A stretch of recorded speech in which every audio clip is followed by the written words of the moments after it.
A new report by Steven Rosenfeld with the Independent Media Institute has revealed that Republicans across the country are also now joining the rest of the country and getting really annoyed and fed up, to put it bluntly, with the ongoing drama surrounding the Arizona ballot audit. Here's what he has to say. A slew of election officials and experts have been holding press briefings to frame the Senate's inquest as a sham, grift, and disinformation campaign. These people, including Republicans, Democrats, a bipartisan task force, technologists, and academics, have released new reports slamming the effort and say the process is anything but a professional election audit. But the most telling comments in recent days have come from Republicans who have candidly described their Trumpian flank as unhinged, paranoid, conspiratorial, and willing to foment unrest rather than face reality, namely that Trump lost Arizona because suburban Republicans did not vote for him. And the article goes on, it does have specific Republicans, their actual quotes, but here's the thing. When you've lost a good portion of your own party because of this sham of a ballot audit that you insist still needs to continue, then you've already lost.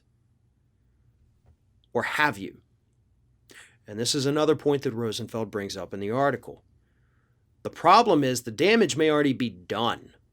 Because even as more people are waking up and seeing that what's happening in Arizona is total BS, you had 40 different Republicans from across the country, lawmakers, 40 Republican lawmakers from across the country, go and take a tour of the audit. Basically get the blueprint for it so they could take it back to their state. Wisconsin, Pennsylvania, Georgia, I believe, was out there too, and plenty of other states. So they're going to do the same thing eventually. Maybe not with the 2020 election at this point, but there would be nothing stopping them from doing it in 2022 or 2024 if they don't get the results they like. That's the danger of this. The danger, the threat, was never that the ballot audit was going to show that Biden stole the election. That was never a thing, which I'm sure is why Cyber Ninjas continues to delay the release of that audit report, which, for the record, was due in its final form on Wednesday of this week. But, you know, they all came down with COVID and, oh no, oh, we can't put the report out. Really? What, were you going to write it the night before? That's what drives me crazy about the COVID excuse. I totally get you got COVID. I'm willing to bet you had no precautions in place.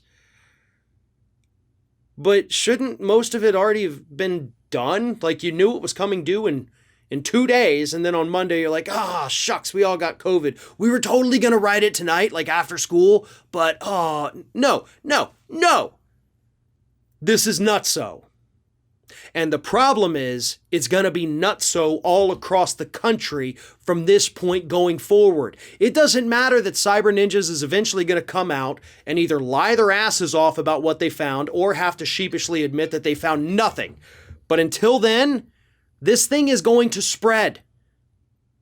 This thing is going to happen all over the country. And Republicans are never going to stop trying to overturn election results as we move forward as a nation. And that's the danger of this. That's the threat from this. And I don't know how we handle that. We have to pass these laws. We have to get more people voting. We have to get rid of the voting restrictions. But when it comes to things like this, we still don't have real answers on how to prevent it. Ring of Fire has fresh content 7 days a week, so if you want to be reminded about it, don't forget to subscribe to the channel, hit the little bell to be notified every time a new video goes up.